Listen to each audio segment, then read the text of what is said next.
Hello, everybody. I want you to do something with me really quick. I want you to all think in your head. Remember the time, because I know every single one of you in here have done this, when you're procrastinating doing homework. And you're procrastinating by listening to music on YouTube. Now, you know when you're looking at YouTube and you are watching a video, there's related videos on the right-hand side of the screen.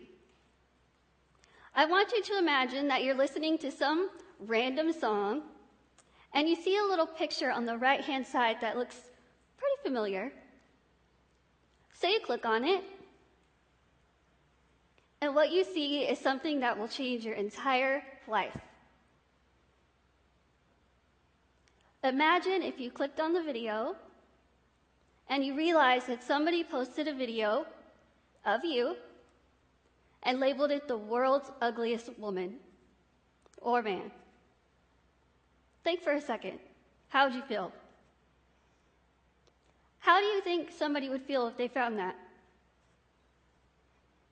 I'll tell you, because it happened to me. And the moment I found this video, I was given two options. I could either choose happiness, or I could choose to give up. Now, being in this situation isn't something that's new to me, because I was born with a very, very rare syndrome. There's only 3 people, including myself, that we know of that have this syndrome. I'm 24 years old. I've never weighed over 62 pounds my entire life. I literally could eat whatever I want, whenever I want, and not gain weight.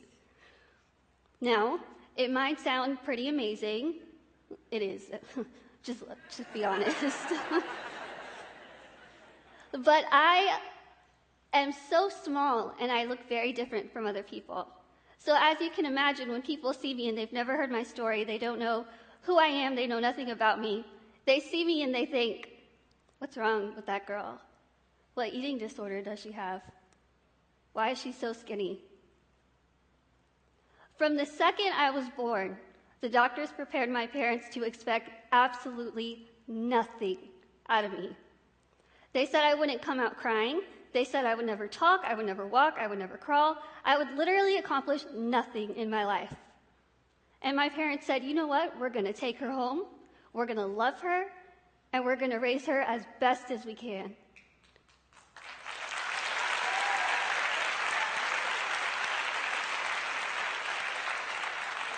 So that's exactly what they did. They raised me completely normally. I was a cute kid, I'm not going to lie. I was so small that my parents had to go to Toys R Us to buy me doll clothes because regular baby clothes were way too big on me. If you go like this, that's the size I was when I was a baby. I personally don't remember, but that's what my parents told me. I grew up completely normally, so normally to the point that when I started kindergarten, I had no clue that I was different. I couldn't physically see that I looked different from the other kids. I unfortunately had to find out in a way that I like to think of as a big slap of reality for a 5-year-old. I'm sure you guys know the feeling the night before the first day of school and you're super excited. You have that anxious feeling in your stomach because you don't know who's going to be in your class, are you going to make friends? That's what I felt. I had my Pocahontas lunchbox, my matching bow, my ruffled socks, ready to go. I walked in on the first day and I saw a little girl reading a book. I walked up to her and I smiled at her and she looked up at me like I was the scariest thing she'd ever seen. And my first thought was, she's rude. I'm a fun kid. She's missing out. So I let it go, and the rest of the day, unfortunately, it didn't get any better. No one wanted to play with me. No one wanted to stand by me. No one wanted to have a single thing to do with me because I was different. And again, I couldn't understand because I was raised so normally. And so going to the playground was hard. I remember climbing up to the top of the playscape, wanting to go down the slide, but there was a long line. And as soon as I got up there, everybody moved. And you would think, yeah, VIP to the slide. But they were moving because they were scared of me. So that's when I had to go home and ask my parents, what's wrong with me? Why doesn't anyone like me? I'm just like them. And my parents encouraged me to go back to school, be myself, and eventually they'll see that I'm just like them. And that's exactly what I did. So again, at such a young age, I was forced to be in the situation of I could either choose to be happy or I could choose to give up. Luckily, I chose to be happy. As I grew up, I started making a lot of friends. I'm pretty funny, so I made a lot of friends really easily. And once I started making friends, my friends started becoming my bodyguards, per se. When people would come up to me and kind of tease me and make fun of me, which happened often, they would come up and say, "This is my friend Lizzie, be nice to her, she's pretty cool." And luckily it worked. As I got older, I of course had to deal with a lot of bullying. Luckily, no physical bullying, but a lot of name-calling and stares. And so I felt self-conscious a lot, even though I was so young, because I didn't look like the popular girls. But I again continued to be myself. Through middle school, I did cheerleading. I was a flyer. You could have seen how high I went up in the air. I realized that I was a people person. I loved being around people. I loved talking to people, meeting new people. So I joined every organization that I could think of. High school cheerleading, yearbook staff, newspaper, theater. I hate acting. I won an award in a play. I was doing all of these things, and once I got to high school, I was at a very high point, and I felt really good about myself. Until the day I found the YouTube video. This video is 8 seconds long.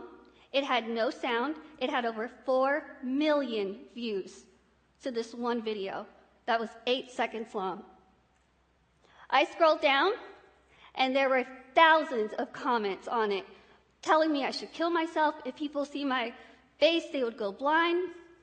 So I thought, those people, how could they? They don't know me. They know absolutely nothing about me. So again, I was put in the position choosing happiness or to choose to give up. And in that moment, I didn't want those people to define who I was as a person. I wanted to tell them off. I did. But I told myself, Lizzie, you're going to prove to these people that they're not going to win and they're not going to hold you down. So at this point, I'm deciding, how am I going to get my revenge? What am I going to do? I'm a very goal-oriented person, so I decided to set 4 goals for myself. I decided I was going to be a motivational speaker, I was going to write a book, I was going to graduate college, and I was going to have my own family and my own career. I made these goals when I was probably a sophomore, beginning of junior year. 2013 will be my 8th year of motivational speaking.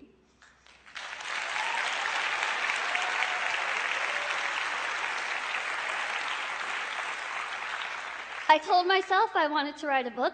I never thought I'd be like on Harry Potter, Twilight level, but I knew I wanted to write a book. My first year of college, I published my first book called Lizzie Beautiful in English and Spanish.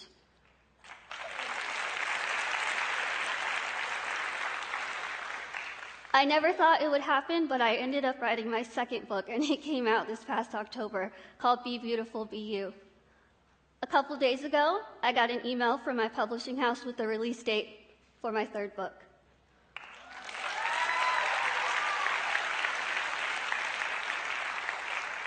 I told myself I wanted to graduate college, and this May I will be getting my degree from Texas State University.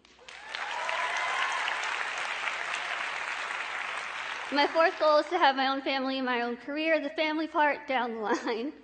I'm only 24. The career part, I feel like I've gotten a good jump on it. And so now I'm faced with, what's next? What am I going to do? One of the biggest motivations for me to accomplish all those things was that YouTube video.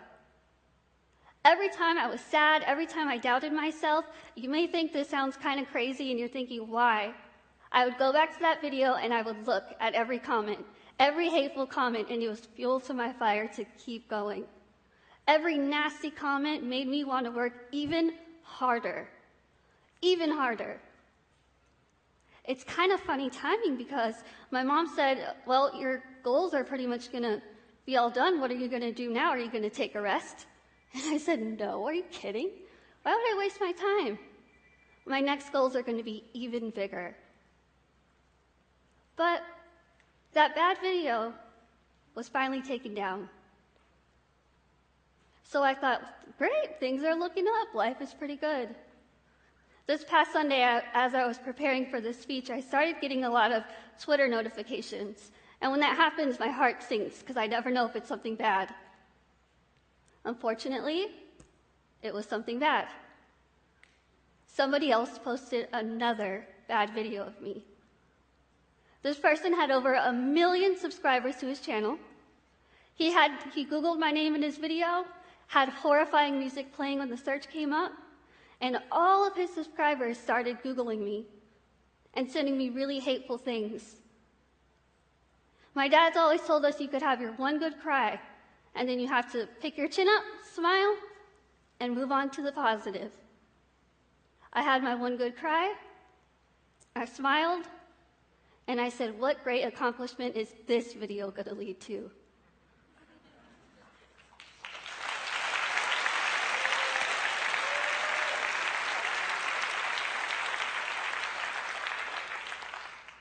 I told myself, Lizzie, you're going to show these people that they're not going to define you. I'm not going to let the people who stare at me, the people who call me ugly, the doctors who said I would never accomplish a thing, they're not going to define me, and they're not going to win. I kind of look at this whole battle of the world's ugliest woman versus me, and I realized the best revenge is with your accomplishments. So yes, I won. Thank you.